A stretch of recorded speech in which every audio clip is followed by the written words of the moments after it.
Hey guys, kasama ko ngayon si Gemma sa TikTokers. At sa syempre siyang aking hello. Ang aking ano to?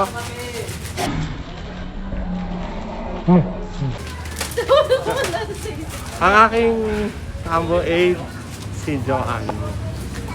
Ay, kulat pala kang tinda. Ayan, si Joanne. Dito kami 7-Eleven. Bili kami ng ice coffee habang mag-walk kami din sa may Arca.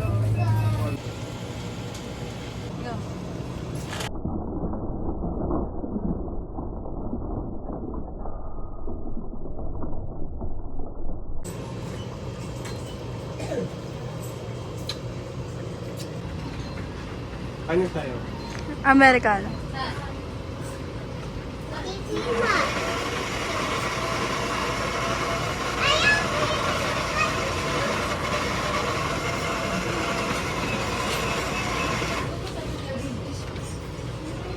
Uy, tapi padaan. Bilaos ko.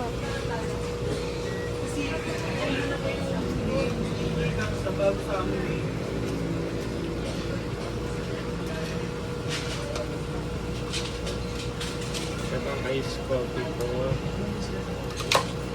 Ito lang lagi, Americano. Dahil wala siyang sugar. Puro lang.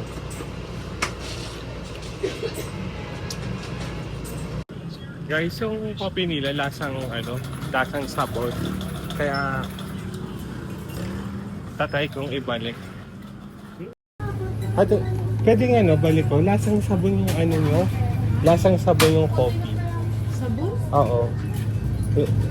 Try mo. Kahit Sa tikman mo. city na. Sa city blend? Hindi ko alam kung sa baso o sa ano. Lasa siyang sabon eh. Kahit daw yung sa kanya. May cream cheese kayo? Green cheese. Americano yun. Americano po sir eh. Oo, Americano. Lalagyan mo kasi yan ng sugar tsaka creamer. Hindi ako naglalagay ng sugar talaga. Lagi akong umiinom ng Americano sa 7-Eleven pero hindi ganyan yung lasang sabon. Alam kasi, nakakama ko niya yung Hindi, wala kang binigay na rin. Gcash yun eh. Hindi ko yung marinig. palitan nyo na lang naman. Palitan nyo na lang ito. Ganyan. Hindi ko alam kung sa coffee or sa baso yung lasang sabon. Beans talaga sir. Try ko na lang.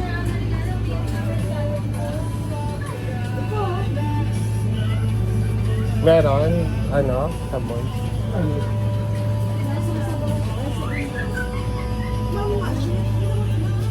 Ito yung isa oh. Ito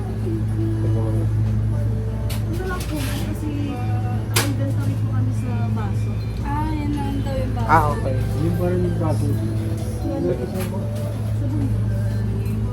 Maka-inventor. Beans yan.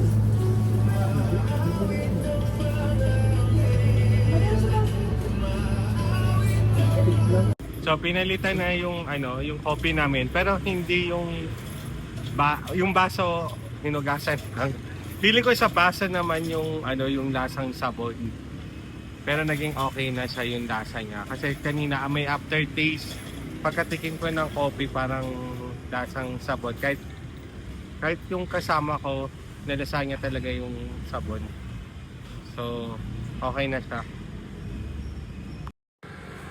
So guys, andito na kami sa sa Arca. Makikita nyo itong nasa kanan ko yung Arca Ayala Mall. Na-vlog ko na before. Yung nag soft opening sila. Medyo konti lang yung tao pero maliwanag siya. Tapos puntahan natin yung terminal dito. Merong bagong terminal dito eh. Puntahan natin kung bukas na. Tara, iikot ko kayo. So ito na yung labas transport terminal dito sa Arca.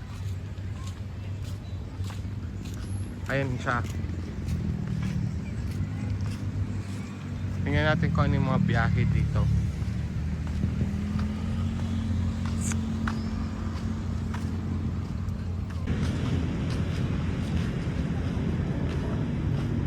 Ito na, papasok na tayo dito sa may terminal. Mamaya tanong natin kung hanggang ano oras yung terminal dito, kung 24 hours ba.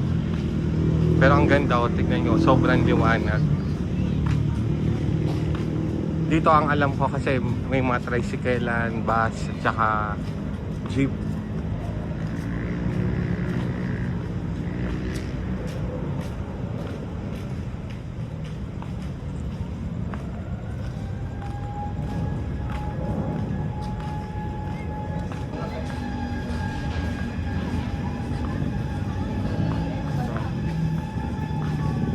Hi, sir.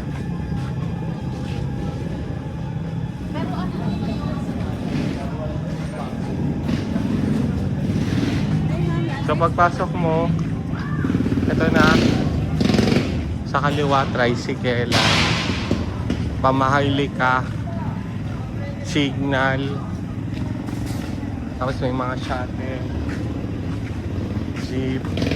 Ang biyahe nito, Pasay Rotonda. Ayun o, Pasay MOA. May sakay ng pa-MOA dito. Ito naman, Alabang. Ito, Guadalupe. Pero, anong oras na ba? 8:32. Or dahil sa mataas yung gasoline, kaya walang masyadong nagbabiyahe. Wala na rin nabiyahe. Kayamanan si... Asan yung Kayamanan? Ito naman, may Pakyapo din pala dito. Oh.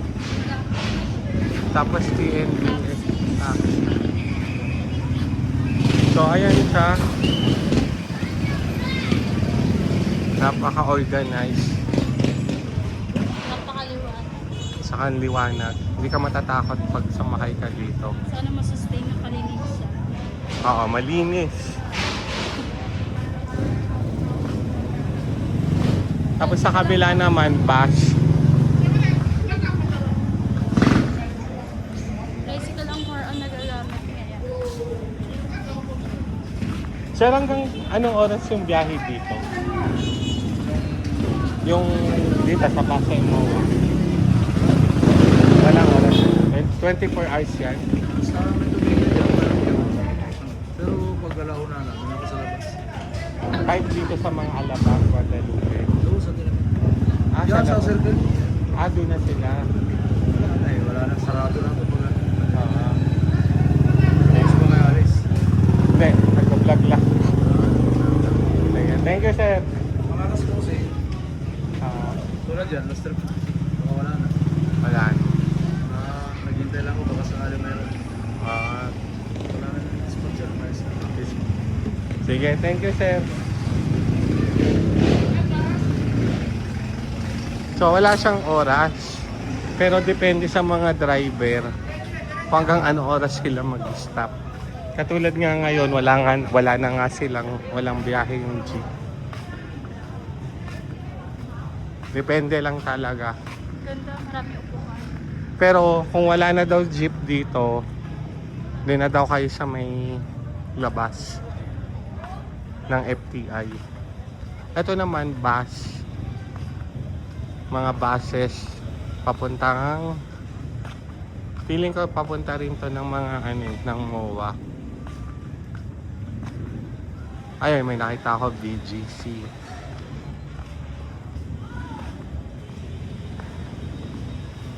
Yan. LRT Buendia pala. May mga ordinary bus tsaka aircon. Ayala.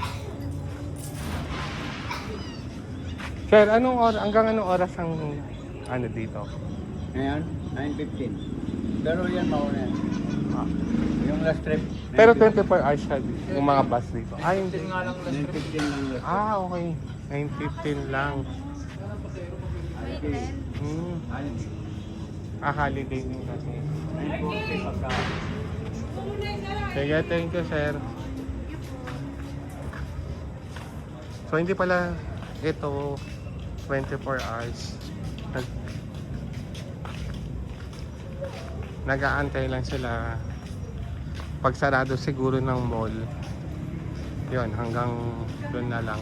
Ganda na lang kasi yung park. Oo, siguro pag sarado ng Arca Mall, Ayala Mall, doon, wala na sigurong biyahe. Doon na siguro yon sa labas. Doon ka na maglalakad.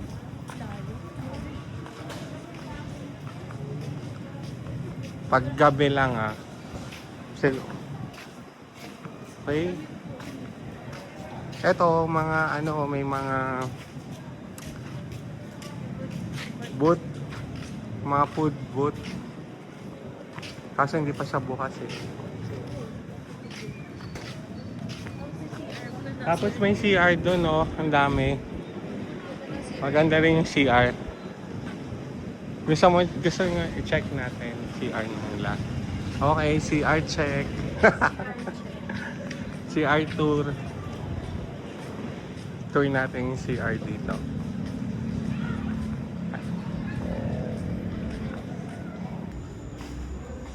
Oh, ganda ng CR nila rin.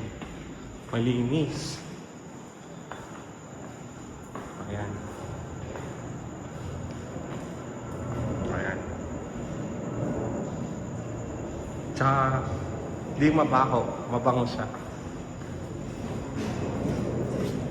Hindi na tayo makakapasok sa girls. Same na rin siya. Malinis, no?